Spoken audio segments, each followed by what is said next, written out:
welcome to Ancient Faith Presents. I'm Bobby Maddex, station manager of Ancient Faith Radio, and today I will be speaking with Michael Jones, Father Paul Patitsas, and Father Meletios Pontich. These three interesting individuals are involved with missions work in Oceania, the geographic region that includes Australasia, Melanesia, Micronesia, and Polynesia. Michael, Father Paul, Father Meletios, welcome to the program. It's very good to be with you. Thank you, Bobby. Glad to be with you. Thank you. Nice to be here with all of you together. All right. Well, let's start by getting to know you three. Father Meletios, let's begin with you. Tell me about your background and involvement with the Orthodox Church. Well, I was born in Belgrade, former Yugoslavia, in the time when the environment there, the education was atheistic. Under the communists, and was the time when no one was going in the church, nothing was spiritual around us, no one was speaking about God. So even though that my parents were baptized in the church, I was not brought up in the church. Church was something strange to me, even though through history we would touch upon certain elements of church and spirituality, but not enough to be interested to go to ask to speak. By the providence of God, I found myself in Greece, in Island Rhodes, and there in the monastery of Holy Archangel Michael, I was introduced into the church in the monastic life. I met there my spiritual father, who became my Yeronda, Abbot Amphilochius. I was baptized there, and I remained there as a monk.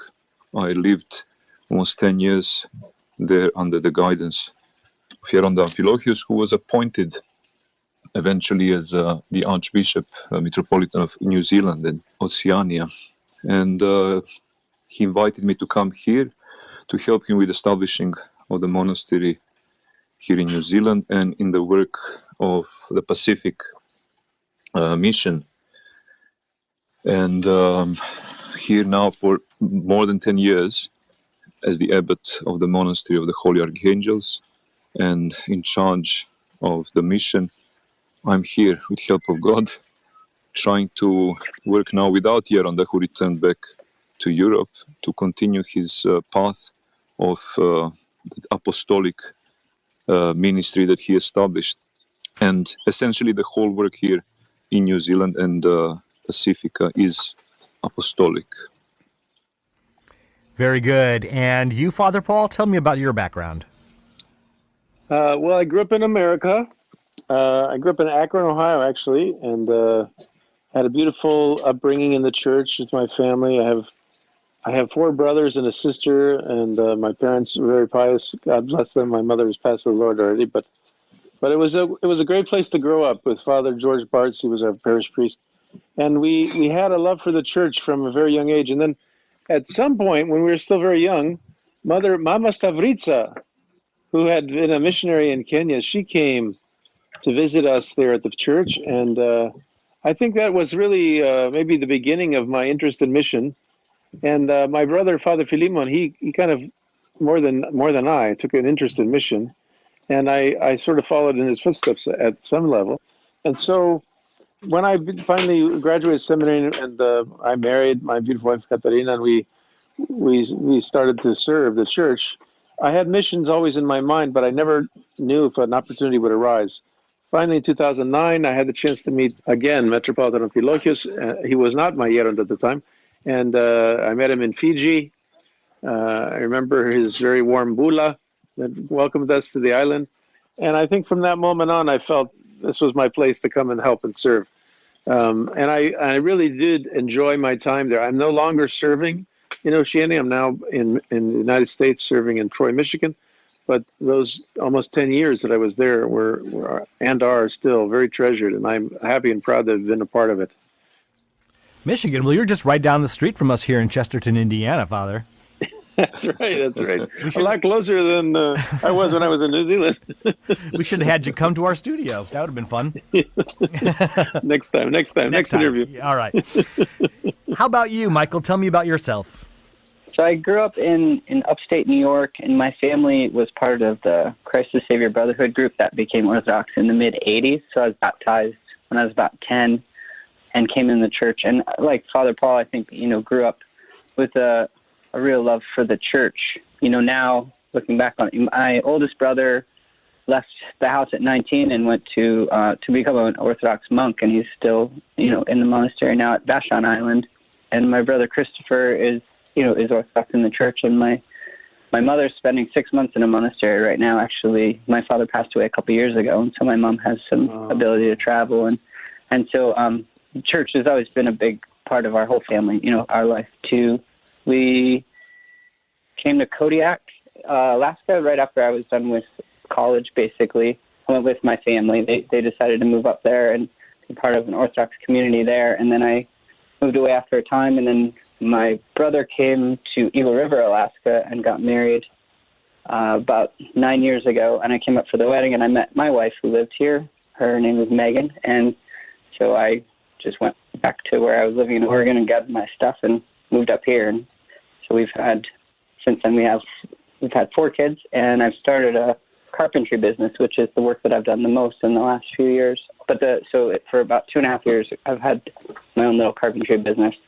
And then somehow I had never had any intention of doing missionary work or any much thought of it, focusing on raising my family and such. But perhaps we'll get into it. We can talk about it more. But I got into this work sort of unexpectedly, but it's been a real blessing for me in a lot of ways. Great. Well, Michael, I'm going to stick with you. I'm going to stick with you here for a second. Why don't you tell me a little bit, since you have kind of fresh eyes on Oceania, what is it like there? What is the general spiritual climate? What are the people like? Well, I've been 2 times to Tonga, and on the second trip, we were able to stop in Fiji and see there's more Orthodox people in Fiji right now. So we visited there's a small monastery and an orphanage there, and got to spend some time with the children, just really a few hours, but it made a huge impact on all of us, I think, on the trip. We were received with so much love, and there's just so much joy in that community where all the people seem to embrace Orthodoxy very fully, in maybe a very simple way, but just filled with love. In Tonga, it's a little different because there's fewer Orthodox Christians, but they're very, very devoutly Christian for the most part there. And again, a very simple people in terms of the way that they live. They don't, you hear about the island lifestyle, and it's really true. Things just kind of move slowly, and people really focus on spending time with each other and taking care of each other more than anything. And so people were always very, very welcoming to us. Even we were a group of us walking from where we were staying over to the church, and there were some kids sitting in the park eating pizza because it was one of their birthday, and they invited us over and, were asking us questions, and we were asking them questions. They were just very hospitable, and anybody that comes by is welcome to whatever the people have. And so, I think both times I got a lot from the people in Tonga, just to see how focused they are on taking care of each other and how much more important people are than things. All right, very good. So who would like to describe for us the Orthodox Apostolic Ministry of the Holy Metropolis of New Zealand? We've touched on it a little bit. When and why was it started, and what sort of work does it do? Well, I'd like to say a little bit about it, and then Father Meletius is the most involved presently. And he's actually essentially in charge of the work of the mission, under the direction, of course, of His Eminence Metropolitan Miron. But I want to say that in the 1970s, when they established the metropolis of New Zealand, the Patriarchate had a vision, even back then, and I believe that was Patriarch Demetrius, but it might have been even Athenagoras before him. So they had this vision to establish a metropolis that would be a missionary outreach and a missionary outpost for the Holy Patriarchate. So that particular archdiocese had a responsibility for the entire Far East. We're talking about all of China, all of Mongolia, all of India, all of Far East and Southeast Pacific, and of course also the Pacific Islands and also New Zealand. The only thing it didn't include from all of those territory, of course, was Australia. So it was this huge metropolis, but very few Orthodox Christians in it. And from that time on, Metropolitan Dionysius of blessed memory really began a vigorous effort to bring the gospel to all these nation groups in their own language and with their own, with respect for their own culture. And the first and very successful effort began with Metropolitan Sotirios Trambas, who became the first Metropolitan of Korea, and who did an excellent job there. And the church there has progressed tremendously under his care. I think he's now retired, and Metropolitan Ambrosius is in charge there. I don't know if he's still living, to be honest with you, but he did an amazing work, and that set the stage for many other good things to come. And when finally Hong Kong was transferred from the control of Great Britain to China, right before that transfer took place, the Patriarchate established the metropolis of Hong Kong, and the Metropolitan Nikitas was placed there, who's now the Archbishop of Great Britain. I mean, I think there's an official name. It's not Great Britain, but anyway, he is there now. In fact, Thyatira. So he did a tremendous job of mission, and now when he stepped down from that position, they broke the metropolis of Hong Kong into two pieces and gave one metropolis to one brother and another to the other twin. So there was Singapore and Hong Kong. So the Patriarchate has had a very active interest in seeing the Far East and the Southeast, and of course the Pacific, to at least see the light of Orthodoxy, to come to them. That's the part I wanted to cover. Father Miletti can tell you more specifics about Tonga and Fiji and Samoa, of course, and Metropolitan Amphilochius' involvement. Yes, please do, Father Miletios. Yes, when Geronda Amphilochius was appointed as the Archbishop Metropolitan of New Zealand, the three specific group of islands were added to the metropolis. So the archipelago of Fiji Islands, Tonga, and Samoa.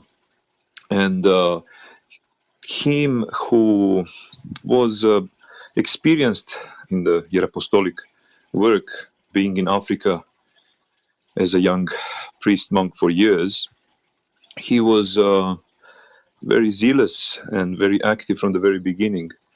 And though there was nothing in the islands, no one basically Orthodox, no Orthodox church, no Orthodox people, we now have hundreds of them baptized in Fiji, with 3 active churches, 4 ordained indigenous priests, 2 nuns, Fijians, who are taking care of about 20 children that we have in the children home of St. Tabitha.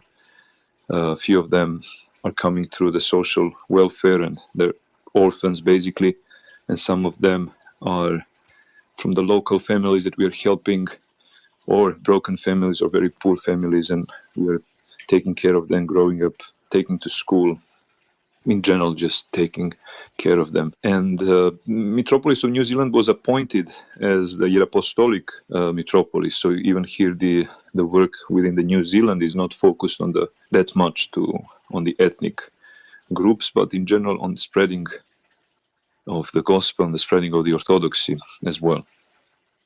Well, that's really extraordinary. It sounds like you are really having a big impact on that region there. And part of that, I understand, is the construction of this new church, the Church of St. George. Michael, you are a carpenter by trade, is that correct? Correct, yes. So you are helping to work on the church there. Tell me about that project and when you expect this temple to be ready.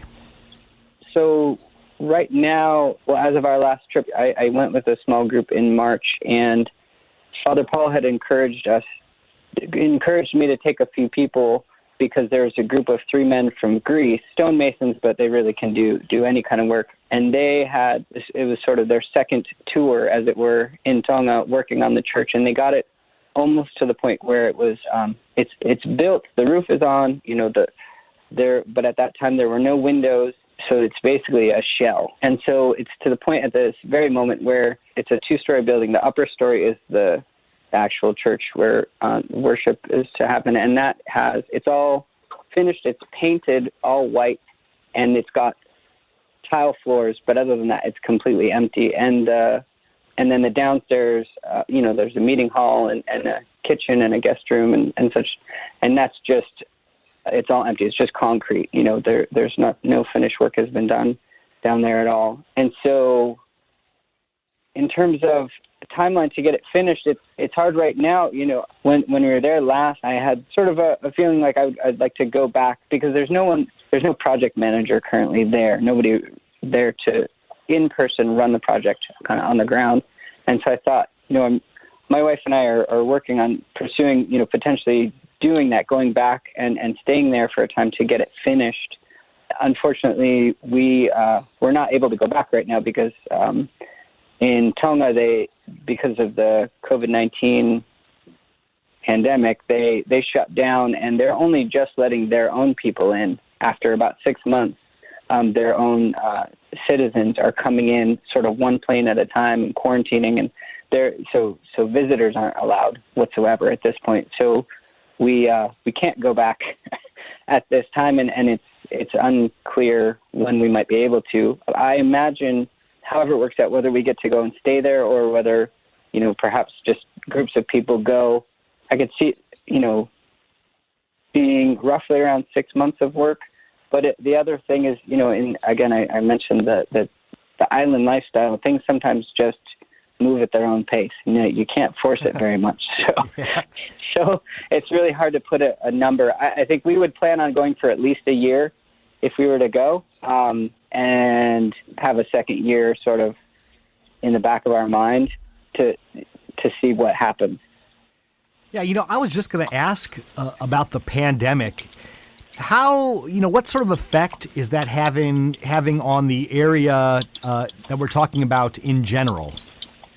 Yeah, we have a major issue because of this pandemic, because we cannot travel. There is not enough people, and we would need to be constantly between the islands.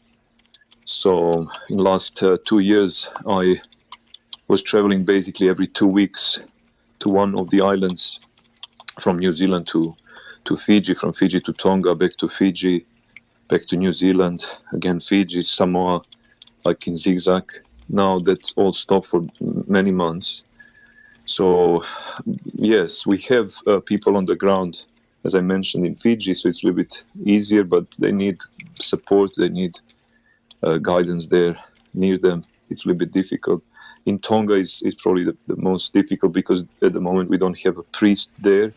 So when we're going and serving, we could do something now. Basically, there is no one. The small chapel and the church that we are trying to finish, St. George, cannot be finished because, as Michael mentioned, there is no one there to guide the builders, and this small flock doesn't have a liturgy for months. Wow. So yeah, it is a little bit difficult. Yeah, I mean, we just if you knew how hard it was just for us to start the churches in the beginning, and how every step was so difficult, and to think these people came willingly, joyfully to join the church. And I think in Tonga we have maybe 12 people, maybe another 10 people who expressed interest. It's a small group, but they so much love the church, and they saw the church we're building for them, and they anticipate that one day they'll have one of their own to be the priest there, and to now not be completely without even a liturgy for all these months and months. It's been very sad to watch, And I bet it's especially hard for you, Father Paul, to have to watch from afar out here in Troy, Michigan. Are you able to keep up with the happenings in Oceania? Do you get back there very often? Well, again, with the COVID, I haven't. I came to Troy because of COVID. Actually, I had to leave. It's a long story, but basically, I left New Zealand because of COVID. I was traveling outside of New Zealand, and when COVID hit, I couldn't return, so I had to find an alternate way to live. Yeah. So somehow God led us to Troy, but I do hope to go back at some point. I just don't know when that will be. We're still holding our breath with the COVID, but yes, it is hard to watch from afar, and no, I'm not able to keep up with everyone to the degree that I would like, but certainly they're in our prayers. We have We can see all their faces; they're written on our hearts, and we want to be with them. And we also just want to send them someone so that the ministry can continue. Right. Yeah, Father Meletios, do you consider the current pandemic to be one of the primary needs that your ministry faces? How would you characterize, or how would you rank the needs of your ministry in Oceania? Yeah, the needs are many, I would say, but we are limited now, I would say, first and foremostly on prayer of everyone for this small church and this small in Christ on the islands. But we still definitely depend economically on help from outside. There is no income. The church cannot bring anything within the islands. There is always something that is important, I would say, that in this time even more, because we are not there to support. At least we need to maintain the buildings and activity of the church. Priests themselves are driving and bringing the people in the church every time when there is a service. The 20 children who are there in the orphanage and the nuns depend from our help from outside. And we are trying to organize and to set up certain facilities through internet to make some kind of small classes and small meetings through internet. So there is that extra effort in setting up certain programs and websites, so we can try to raise awareness that we exist here, that the church is growing in the islands and needs support, and whoever can help in this moment, even through distance, will be a great help, especially because we are unable to travel there. Michael, with his family, was ready to come, and we were expecting him. At the moment, we need to be patient and to try to find other means to support the church there. This is actually the third in what's turning out to be a series of interviews by AFR with interesting church ministries around the world. We have featured the growing church in Ireland, and we have featured a school that is making quite an impact on its community in Estonia. And now we are talking about the region of Oceania. And our listeners are responding well to these programs and wanting to figure out how they can help, how they can assist. What is the best way or the best avenue for our listeners to learn more about the work going on down there and about how they may assist and even assist right there and then? Yeah, I wanted to mention that small website that we made, and probably that's the first means to see a little bit what is happening here and to get in contact with us. It's a small web page of the Archdiocese focused on the mission. It's orthodoxpacifica.org. It's written with K, Pacifica, and one small Facebook page.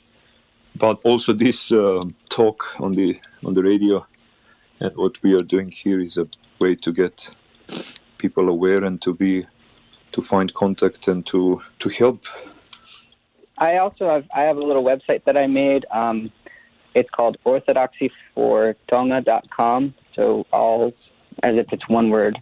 Tonga is Tonga, and I have some of it's about my story, but I also have a whole page of videos related to to the missionary work, not just in Tonga, but also all throughout Oceania there, and a bunch of pictures of our last construction trip that we took, and some other things. And then I have it set up so that people can reach out to me. For right now, that's one way to get connected if people are interested. Also, and I also have a donate link, but that link actually goes to the Archdiocese directly. It's not something that I it's just funneling people to that same website that Father Meletios mentioned before. Sure, and you sent me quite a few links in advance of this interview, and my plan is in the description to this episode to include links there so that as people listen, they can click right there and be taken to more information and taken to places where they are able to donate and help your cause. Does any one of you three have anything that you'd like to add before we conclude here? Perhaps we didn't touch on something that you felt was important. I think I want to say, I was in New Zealand essentially for almost 10 years, 9.5 years, and the most amazing thing that happened, although the parish that I served was smallish, about 70 people on a Sunday, but say about 120 to 150 families. There were at least 6 or 7 persons, some a little younger, some a little middle-aged, nobody older, but who had a sense of calling to the priesthood. And I guess my biggest question or my biggest request to everyone is, please pray for them. Pray for the callings of those who are being called to the priesthood. Those who I knew personally, those who I don't know, but God alone knows, that God can move their hearts so that they can step up to the plate, essentially, and help us to grow the church there. They're amazing people. All of them that I met were so amazing and so kind and so good and would make great priests. But they don't, it's a small flock, and they need, for them to be ordained, it'll take a miracle. But miracles happen. That's the stuff of mission work. We see them all the time, miracles all the time. So I'm just entreating our listeners, your listeners, to please join us in prayer for those young men and for their spouses and for their children, that God will bless them to rise to the challenge and to help us to serve the pious people of Oceania. And Michael or Father Meletios, do either of you have anything to add?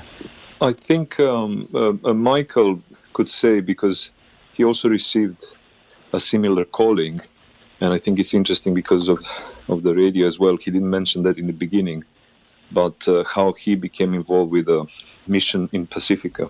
Yeah, go ahead, Michael. Yeah, so about 2.5 years ago, Father Paul had done an interview with Ancient Faith Radio that I listened to. I actually listened to it a year after it happened. It was quite a bit of time had passed, but I without really thinking much, I was just kind of downloading some podcasts to listen to for work, and one of them was the interview with Father Paul, and my thought was, oh, New Zealand, I like their accents in New Zealand. Let's see what's going on there, and that was it. I didn't think a thing of it, and then I was painting a house inside, and I was working on some closet doors and listening to this podcast.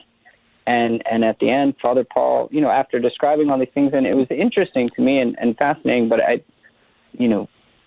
again, lots of things are interesting. It doesn't change my life all the time, but this time, Father Paul towards the end said, I'm hoping there are people out there who are listening to this, and that I'm talking to you, and we want you to come and help. And when he said that, it was really as if he was in the room with me. He could have said my name. It felt that way, like, I'm talking to you, Michael, in Alaska, in Eagle River, painting some doors. You need to come and help me. And that's really, it came to me very, very strongly and very surprisingly, because, like I said, I had never felt, any specific inspiration to do any kind of missionary work or anything. But shortly thereafter, I reached out to Father Paul and kind of let him know this is who I am and where I come from and what I do, and he wrote back and said, I accept. We want you to come and help build this church in Tonga, and the Metropolitan is going for a visit in 2 weeks, and he wants you to come. Wow. So I got my passport, which I didn't even have a passport at that point in time, and sort of jumped on the plane with my wife's blessing, and we're just sort of going, step by step, and right now we're working with OCMC to, really to discern that process to, is it really for us to go and live there and stay there, which we're open to, but it's always sometimes, we're trying to let God lead us little by little. And with COVID, we're just having to be very patient and see where it goes. But I guess I would just encourage others too, anyone who is interested, to reach out, and I think not even if it may not be this mission or this project, but if there's anything that touches your heart in any kind of way that you feel like you want to be a part of it, connect with it. Whether it's giving a little bit of money, but also staying connected with the people and maybe going to visit and there's a lot of need, and there's so many people out there like Father Meletios and Father Paul who are really out there with very little resources and not nearly enough support, and anything that we can do to hold up the work that they're doing, it really means a lot. So I just encourage everybody to do whatever your heart might move you to do. Sure, well said, Michael. Michael and Father Paul and Father Meletios, I thank you guys so much for joining me today. Thank you very much, Bobby. And thank you, Bobby. And give our love to your father and mother. I sure will. And your sister, too. Thank you. Thank you for everything. And I hope we'll have another opportunity again to speak again and to tell about the new things happening here in Oceania. Sure. I would love to do that. Let's make a plan of it. Thank you. Once again, I've been speaking with Michael Jones, Father Paul Patitsas, and Father Meletios Pontich about their work and that of the Orthodox Apostolic Ministry in Oceania. I'm Bobby Maddex, and this has been a listener-supported presentation of Ancient Faith Radio.